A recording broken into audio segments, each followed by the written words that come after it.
कोई है बच्चा इसमें बैठा हुआ है? Okay nice, that's nice. Okay, तो बच्चों को, क्योंकि जब हम हमारी हैबिट इस तरह काम करती हैं, जब हम अक्सर देहाती लोग हैं तो खेतों में अगर हम शॉर्टकट लेते हैं, सही रास्ता होता है तो एक शॉर्टकट पे कुछ बच्चे कुछ लोग चलते हैं तो वो वहाँ पे एक रास्ता बन जाता है। तो हर बंदा ये चाहता है कि शॉर्टकट करे, लेकिन वो दिमाग में भी ऐसे हमारे पैटर्न बन जाते हैं जिनको बाद में, मतलब आप देखिए कि एक रास्ता किसी जगह पे बन गया तो बाद में बहुत टाइम लगेगा लोगों को सही रास्ते पे जाते हुए, और या मतलब सही रास्ते को फॉलो करते हुए, और दिमाग में भी ऐसे पैटर्न बन जाता है। अगर हम एक चीज को गलत गलत करते रहते हैं तो दिमाग में पैटर्न बन जाता है, तो सही ध्यान हमको मुश्किल होता है।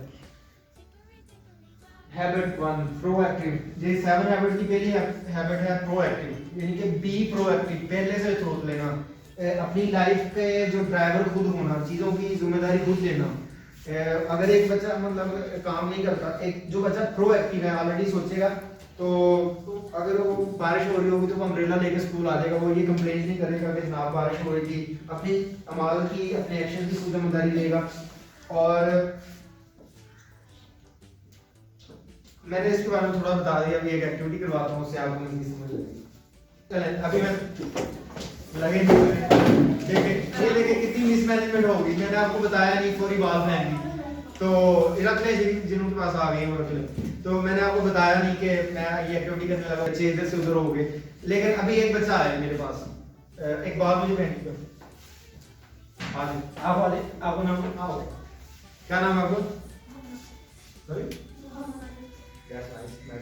ओके, तो मैं अभी आपकी तरफ ये बॉल फेंकूंगा तो आपने इसको कैच करना है। देखिए उसने बड़े रिलैक्स होके बॉल पकड़ ली। तो जो प्रोएक्टिव होते हैं वो मतलब सेंसेस में रह के काम करते हैं, वो मूड ओरिएंटेड नहीं होते, अपने मूड मिजाज के आप बैठ जाए मूड मिजाज के वो नहीं होते, और वो एक डिसिप्लिन से चलते हैं। अगर वैसे भी जितने मोटिवेशनल स्पीकर या जितने भी बड़े लोग हैं कामयाब होते हैं, अगर वो अपने मूड मिजाज के मुताबिक चलने लग पड़े तो कभी भी इतने सक्सेसफुल ना हो, क्योंकि हैबिट ओरिएंटेड होना चाहिए इंसान को कि जो काम करना है वो बस करना है। तो एक जो दूसरी जो टर्म है वो है रिएक्टिव बच्चे हैं, जो रिस्पॉन्सिबिलिटी नहीं लेते, जिम्मेदारी नहीं लेते। अगर बारिश हो रही तो ऐसा बच्चा ब्लेम करेगा कि ना बारिश हो रही थी, खाने बनाएगा। तो आपको मेरी ये एक्टिविटी की जो प्रोएक्टिव हैबिट है इसकी समझ आई है कुछ? क्या मैंने बताया प्रोएक्टिव क्या होता है? Be proactive.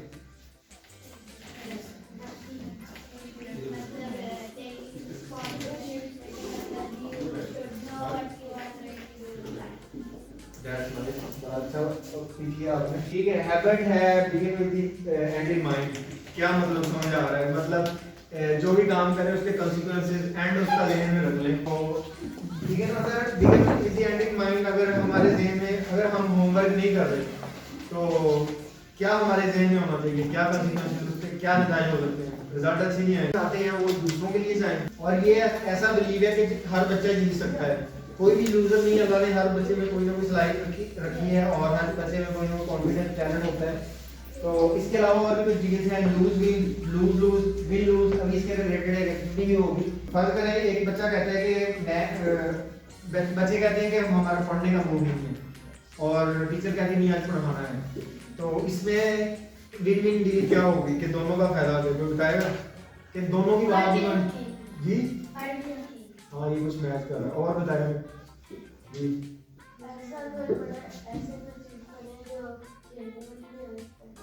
ये एग्जैक्ट है, मतलब ऐसे बच्चे पढ़ना नहीं चाह रहे हो, टीचर पढ़ाना चाह रही है, तो ऐसी कोई एक्टिविटी बेस्ड लर्निंग हो जाए, उसमें खेल भी हो जाए, उसमें लर्निंग हो जाए, ये भी सिचुएशन होगी। तो अगर बच्चे अपने टीचर की बात मान लेते हैं तो ये भी मानते हैं ना बात टीचर की, तो टीचर की बात मान लेते हैं तो ये आप दोनों के लिए विन-विन सिचुएशन है। तो अभी दो बच्चे आए हैं, मैं उनसे एक्टिविटी करवाना चाह रहा हूँ, डिफरेंट हो, पहले वाले ना आए, आते आप चले जाओ, चले कोई बात मेरे पास कुछ पैसे हैं और मैंने आपने इनको बराबर डिस्ट्रीब्यूट करना है, तो देखते हैं आप इनकी बराबर डिस्ट्रीब्यूशन कैसे करते हो। ये आपको मैं दे देता हूँ, बराबर डिस्ट्रीब्यूट करते हैं। आधे पैसे उनको दे रहे हैं। नहीं सर, आप बताइए उनको अपना माइंड यूज करना चाहिए। आपने उनमें तकसीम करने पैसे बहुत बोलो उसको फिर पैसे दे नहीं कितने दिए? मुझे दिखा दीजिए।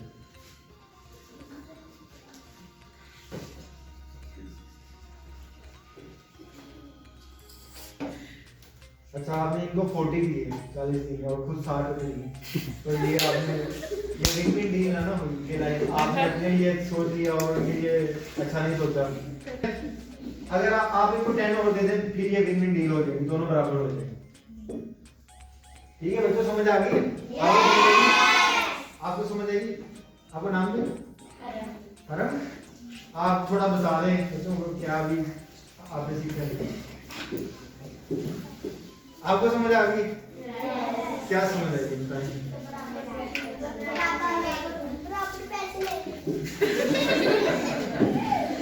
ये सिर्फ पैसों के बारे में नहीं है, सिर्फ मतलब डेली लाइफ में भी ये यूज होती है।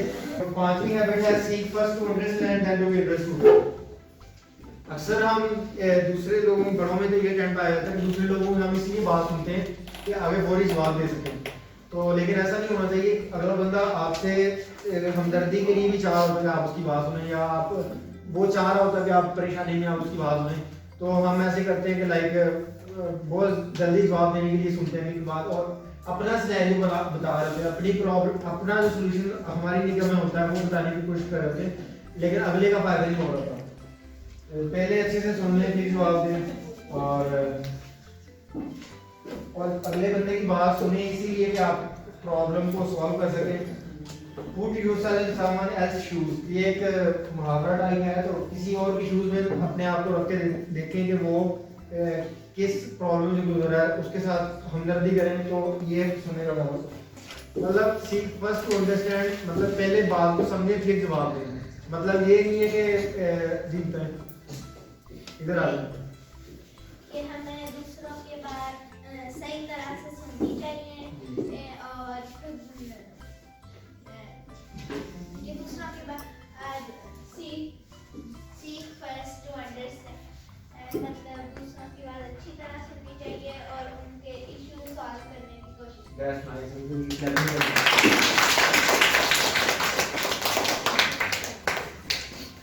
ये हैबिट बहुत इम्पोर्टेंट है और आजकल इसी का जमाना चल रहा है।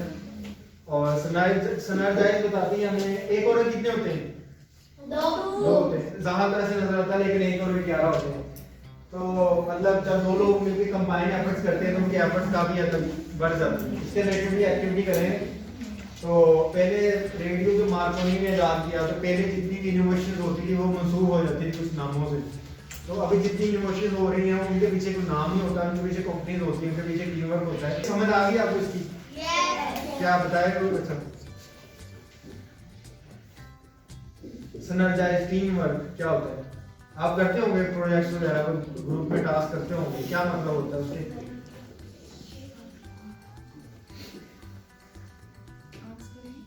जी सॉरी ये हाँ एक बच्चा आया मेरे पास। Sit down, just raise your hands. I won't sit down. Okay, आभार। और इस डाइस को पहले Sit खाने down. की कोशिश करें। I have. या हाँ, इस डाइस को पहले खाने की कोशिश करें। आप आ रहे हैं? वो गिरने जा रहे हैं, बिल्कुल हो रहा है। अभी 2 बजे और आ रहे हैं। कोई भी बात आप रिलैक्स, अब क्या ध्यान से लैपटॉप को अभी उठाओ। बस ये देखा, अभी सिनर्जाइज कर दीजिए आपके सामने, तो बैठ जाए। Thank you. तो क्या सीखा आपने इससे? जी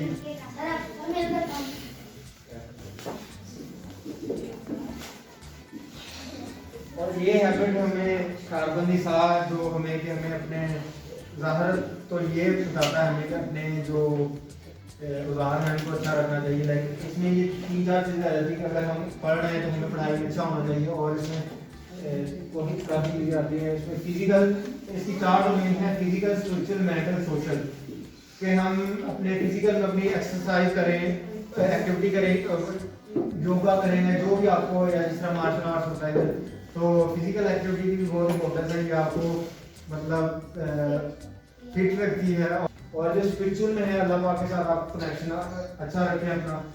और मेंटल में है, मेंटल में कौन कौन सी चीज़ें आ जाती हैं? अच्छी बुक्स पढ़ें और अच्छे दोस्त बनाएं, अच्छी कंपनी में बैठें।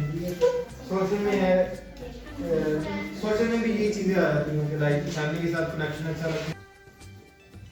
तो अभी थोड़ा सा टॉपिक है जो सेंसिटिव है, लेकिन थोड़ा सा उसमें मतलब मैं आपके टीचर की रिस्पॉन्सिबिलिटी देता हूँ कि वो आपको इस पे बात करते रहा करें, क्योंकि ये बहुत बड़ा प्रॉब्लम आ गया है, बहुत बड़ा। और अगर बच्चे को से इसमें मतलब एक गुड टच होता है, तो अगर आपके टीचर आपके पेरेंट्स को अच्छे से टच करते हैं, प्यार करते हैं, तो उससे आपको अच्छी फीलिंग आती है, आपको कॉन्फिडेंस आता है। लेकिन एक बुरा टच भी होता है जो हमें मिसगाइड कर सकता है, या हमें अगर कोई बुरा टच करने की कोशिश करता है तो उससे हमें नो कहना है। हमें उसके लिए ये देखें, अच्छा जो टच है वो अपने टीचर से भी हो सकता है, आपके पेरेंट्स से भी हो सकता है, आपकी एप्रिसिएशन के लिए। लेकिन बुरा टच वो आपकी मेंटल इमोशनल हेल्थ पे बहुत बुरा होगा। और ये मतलब बैड टच जो इनअप्रोप्रिएट है, जो जब आपको ऐसे कोई टच करेगा तो आपको अच्छा फील नहीं होगा और आपको उसे अवॉइड करना चाहिए। तो आपको, तो ये मैं रिस्पॉन्सिबिलिटी आपके टीचर पे छोड़ता हूँ, क्योंकि ये हमारे पास मतलब कंट्री में बहुत से सिनेरियोज हो रहे हैं, तो इससे भी हमें अपने बच्चे को आगाह रखना है। अगर कोई बैड टच आपको देता है तो आपको अपने पेरेंट्स को बताना है, टीचर को बताना है। आप नो कहते हैं, नो कहने में कोई इशू नहीं है, लाइक जहाँ पे कहना हो वहाँ पे आपको कहना चाहिए। अगर आपको कोई बैड टच करता है तो आपको वहाँ से फौरन जल्दी चला जाना चाहिए, किसी बड़े को बताना चाहिए कि क्या हुआ है। वो भी अंडरस्टैंड। और कुछ एंड से मेरी अपनी लाइफ से भी एडवाइसेस हैं बच्चों के लिए। आपका जो रिलेशनशिप है वो अपने पेरेंट्स के साथ बहुत अच्छा होना चाहिए और फ्रेंडली होना चाहिए। इससे ये होगा कि आपको जो भी प्रॉब्लम आती है आप किसी और को बताने की बजाय अपने पेरेंट्स से बताएंगे। हमारे पेरेंट्स ही हमारे सबसे ज़्यादा सिंसियर होते हैं और दोस्त होते हैं, तो उनके साथ अच्छा रिलेशन होना चाहिए। जो भी बात हो आप उनको बताएं और अपने गोल्स को सेट करें। कितने लोग हैं यहाँ पे जो डॉक्टर बनना चाह रहे हैं, हैंड रेज करें। और कितने हैं जो इंजीनियर बनना चाह रहे हैं, और टीचर कितने लोग बनना चाह रहे हैं। That's nice। और गोल जिनका होता है वो उनको उसको अचीव करने में भी आसानी होती है। और कभी आप फिर अभी आप जितनी भी शक्तियाँ हो रही हैं, ये शक्ति नहीं मतलब आपको अगर कोई किसी बुरी चीज़ से कोई रोकता भी है, आपको फायदे टाइम भी अच्छा नहीं लगेगा। लेकिन आप जब मेरी एज पे जाएंगे तो आपकी हर लम्हा ये सोच होगी कि काश मैं बचपन में मुझ पे और शक्ति इस वे में कि जो मुझे फ़ायदा देती। तो अभी तो आपको ये अच्छा नहीं लगेगा वो चीज़ें मतलब शक्तियाँ, लेकिन ये फ्यूचर में आपको इसका बहुत बेनिफिट होगा। और हर बच्चे में कोई ना कोई सलाहियत होती है, टैलेंट होता है। कितने हैं यहाँ पे जो मतलब पेंटिंग को, जिनको लगता है कि वो पेंटिंग जब करते हैं उनको ऐसा लगता है उनको टाइम का पता ही नहीं चलता। पेंटिंग कौन कौन एंजॉय करता है। और जो मेन बात है, बाकी यहाँ पे अपने टीचर्स जो हैं, पेरेंट्स हैं, जो आपको मैं भी टीचर्स फैमिली से हूँ और आपके समय तो अपने टीचर्स की रिस्पेक्ट करें और वो आपके लिए बहुत ऑनरेबल हैं। तो मैं ये चाहूँगा कि अभी आप सब बच्चे अपने टीचर के लिए एक दफ़ा क्लैप करें। और दूसरा जो आजकल का बहुत बड़ा जो प्रॉब्लम है, मेरी भतीजी है जो 2-2.5 साल का हो गया, वो यूट्यूब पे इससे छोटी है, वो यूट्यूब पे वीडियोस लगा भी लेती है और उससे सारा होता है। तो मैं तो हम लोग जब FSC में थे तब मैंने मोबाइल लिया था, तब हमें पता चला था। तो मोबाइल ज़्यादा यूज़ मत करें और उस पर अपने पेरेंट्स की सुपरविजन में देखें, क्योंकि ये मतलब अगर आपका एक रॉन्ग क्लिक आपको बहुत चीज़ गाइड कर सकता है, तो आप इसको वाइडली यूज़ करें। और सो अभी रैप अप करते हैं। क्या सीखा है आपने आज की एक्टिविटी से? कुछ फायदा हुआ? कौन कौन सी बातें आपको याद रही? कोई बताएगा, समझ बताएगा? आ जाएगा इधर आ जाए, क्या होता है? बताएं। मोबाइल ज़्यादा यूज़ नहीं करना चाहिए, पढ़ना चाहिए और कितना खेलना भी नहीं चाहिए। पहले पढ़ना चाहिए, खेलना जरूरत के मुताबिक है। कोई और बच्चा बताएगा क्या डिस्कस हुआ हैबिट्स के बारे में या जो आज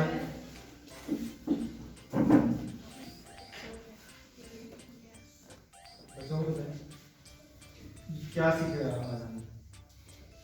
कि हमेशा टीम वर्क करना चाहिए। थोड़ा ऊंची बोलें, ये मुझे समझ रहे हैं। टीम वर्क करना चाहिए। और इसके अलावा क्या सीखा? चलिए कोई बात नहीं, लगेगा।